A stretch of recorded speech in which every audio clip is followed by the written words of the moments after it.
Marriage can be tough when you're stuck with weird in-laws. Christiana, the mother-in-law, looks worn out as she seeks sympathy from relatives. And she never gets better at cooking. Have you ever met an adult who can't learn? Layla, the sister-in-law, jumps in, adding fuel to the fire. Enough is enough. Armed with undeniable evidence, I step in front of the family. My name is Natasha, and I'm 29 years old. I got married 2 years ago and work part-time. My husband Justin has a full-time job. We met through friends and got married after dating for 2 years. We live in a house that was rebuilt on my in-laws' property. That was one of the conditions for our marriage. I initially opposed it because I wanted us to build our own home, but I've learned something since getting married. Justin never stands up to Christiana or Layla.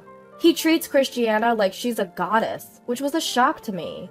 He tries to make sense of even her most nonsensical statements.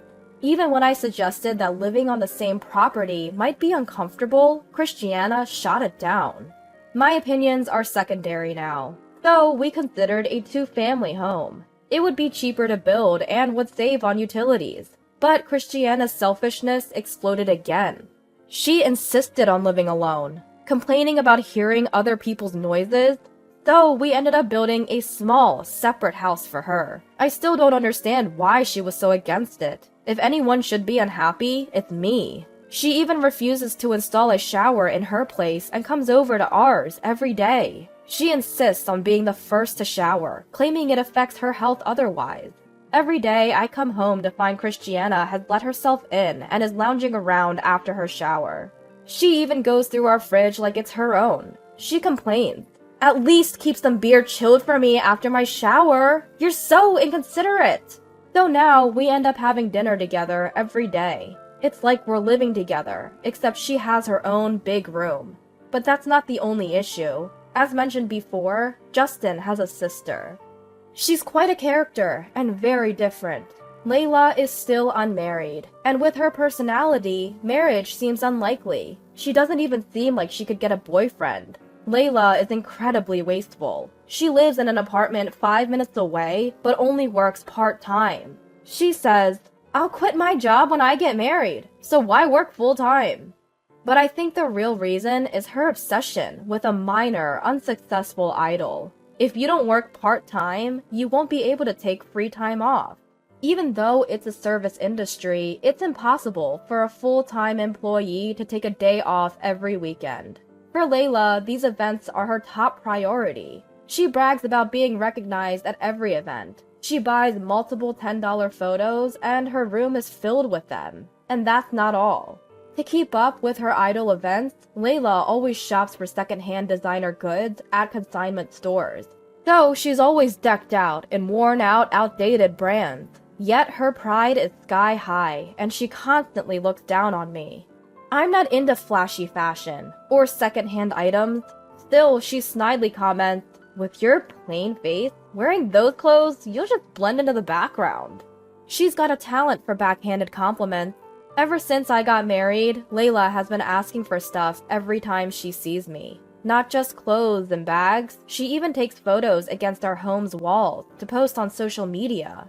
She's a total show-off. She even asked to borrow my engagement ring for an idol event. I firmly refused. I can't risk losing it. What Layla and Christiana have in common is their high pride. Despite not having much income, they have expensive taste. They insist on organic vegetables and only eat meat from well-known brands. They even say we have to go to a poultry farm to buy eggs. Because these two eat dinner at our place almost every day, I've started to hate dinner time. They claim they're here to make sure Justin doesn't eat anything weird.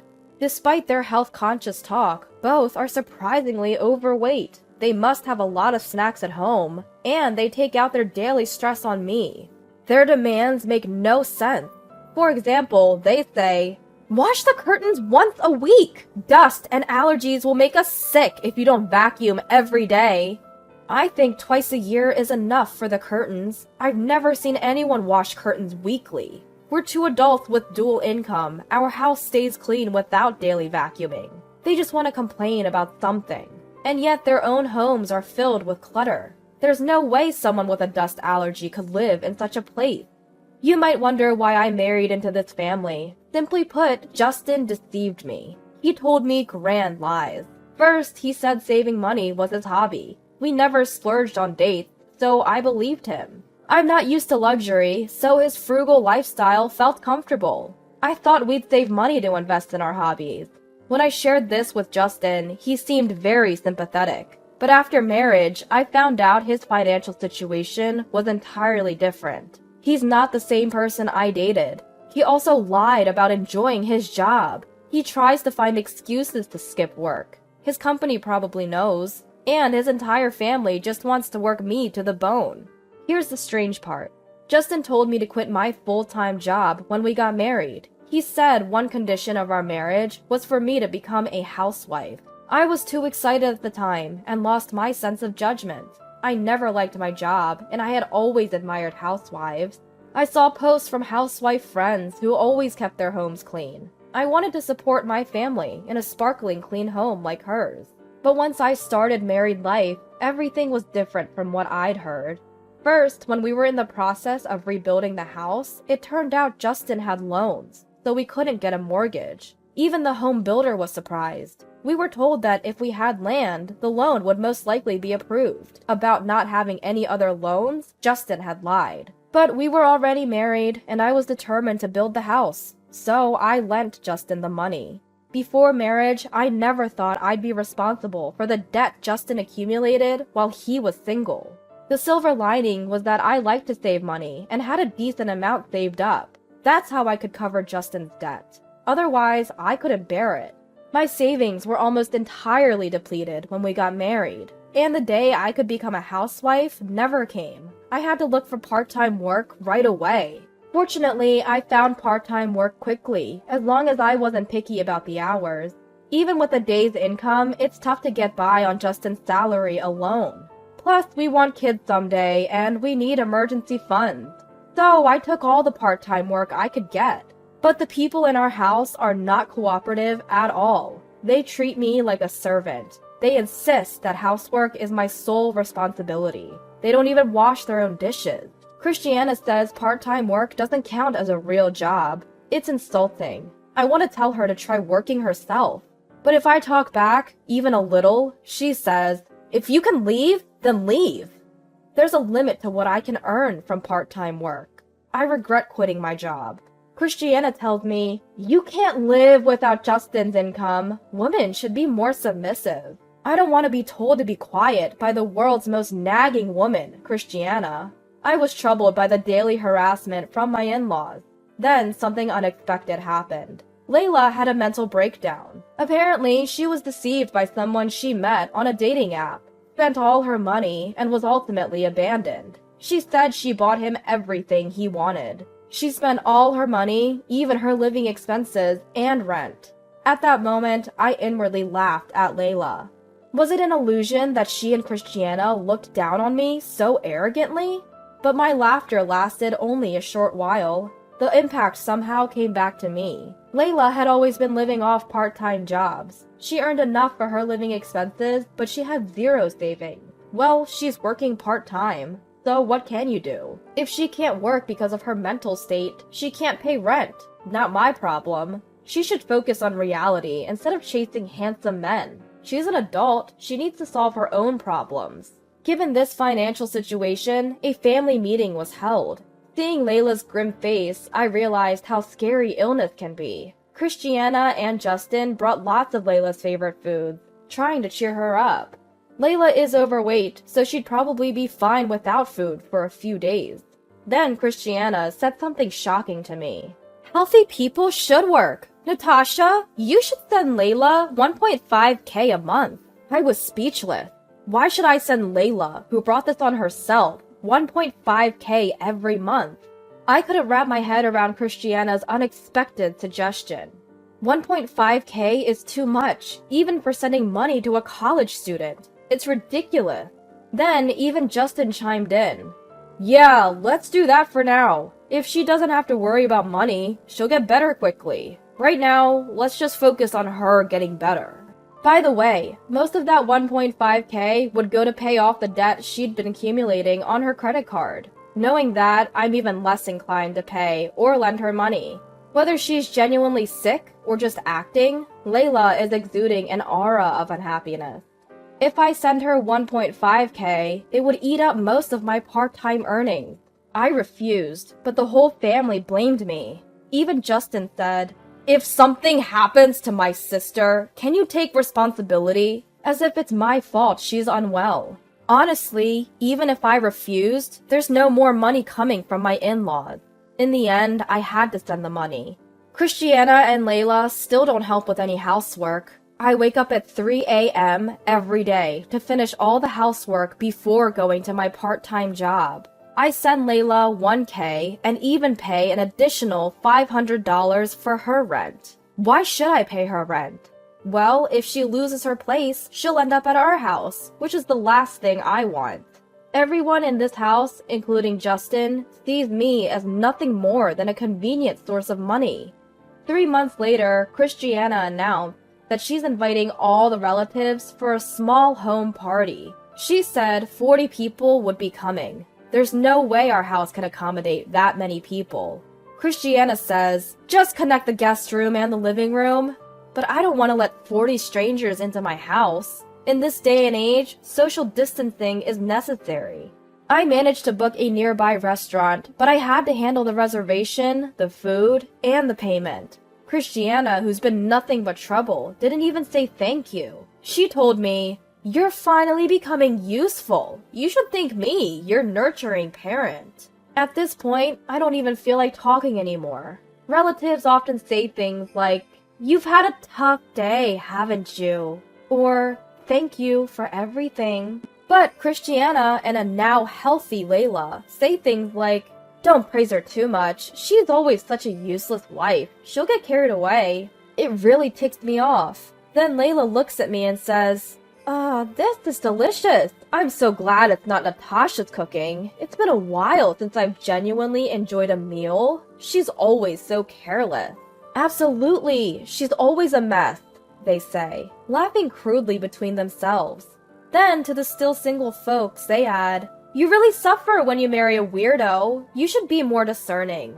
My mother-in-law tries to gain sympathy from the relatives with her tired expression. "She never improves her cooking. I've never seen an adult with such a lack of learning ability." Layla chimes in, saying whatever she pleases. I decided it was time to execute my plan. If you dislike me this much, it's becoming difficult to stay in this family. When I say that, all the relatives look shocked. They're surprised because I've never talked back before. Justin tries to hush me in a panic, but I won't be silenced anymore. I thought this was a good opportunity to expose Christiana and Layla's true nature. I say, "Christiana, Layla, I apologize for being an incompetent wife." They look satisfied. "Good! You understand! Now be quiet. Don't meddle in other people's affairs." Other people. At that moment, all my doubts disappeared. I've reached my limit. I can't send money to Layla or pay the rent anymore. The room buzzes with chatter from the relatives. Everyone is confused. I explain to everyone. I'm glad Layla is feeling better. I was worried when she got scammed on that dating app. Christiana desperately tries to silence me, but it's too late. The relatives won't let it go. They all want to hear the details. I tell them how Layla got scammed and became depressed, how I was sending her money, and how I was the only one doing housework because my family wouldn't lift a finger. The relatives are all extremely angry. First off, it seems like no one even knew Layla had a part-time job. She had everyone believing she worked at a big corporation, so you can imagine the shock. Why aren't you working then? Why are you so broke? Questions started pouring in from all the relatives. Seems like she couldn't lie anymore, so she started to spill the beans. When she tried to say she wasn't working due to health reasons, I had to correct her. Come on, stop lying. You're just living life around your failed idol career. Layla glares at me. Justin steps in. Enough! She's finally getting her spirits up. But I know she's been fine for a while. I know she's been attending idol events every day last month. It's infuriating to see her take photos with random guys for $10 each, all on my dime. I exposed everything, from her reckless spending to her debt and the mysterious money transfers. Then Layla starts fake crying, claims I've been bullying her and Christiana. I couldn't believe the audacity, but I had prepared for moments like this by gathering plenty of evidence. When I played the audio of Christiana and Layla bullying me, the whole family was in an uproar. I then announced my decision to divorce. I also told them that I had already packed my bags and was ready to leave the house. My husband was both shocked and angry. He probably didn't like being called out in front of everyone. The relatives were furious with my in-laws, saying, "This is totally different from what we've been told." Their support boosted my confidence. Although my husband was angry, the relatives backed my decision to divorce, and it was finalized without a hitch. We're not a wealthy family, so I couldn't expect any alimony or property division. However, with the help of my relatives, I was able to arrange for the money I had lent and sent over the years to be paid back in installments. I had thought that money was gone for good, so it felt like a win. I got him to sign the divorce papers in front of everyone and immediately filed them. I felt like a weight had been lifted off my shoulders. My mood instantly brightened. No more mysterious money transfers or rent payments. I now have a lot more financial freedom. I'm happy that I can finally buy stylish clothes that I haven't been able to afford for a long time. Divorcing was definitely the right move. After that, my in-laws fell apart almost immediately. Well, of course, they couldn't possibly sustain their lifestyle without my income. My part-time earnings were much higher than my husband, so it was inevitable. He was often skipping work and had switched to being paid daily. He had been lying to me and spending his days gambling. There's no way a household of 3 spendthrifts could ever work out. 4 months after the divorce, I happened to pass by my old house and saw a for sale sign. I couldn't help but smile, thinking, serves them right. Since that family gathering, some relatives have been concerned about me and kept in touch. They often update me on what's happening with my former family. From what I've heard, they can't make ends meet and have moved into an old apartment. It's one of those rare places where the toilet and bath are shared.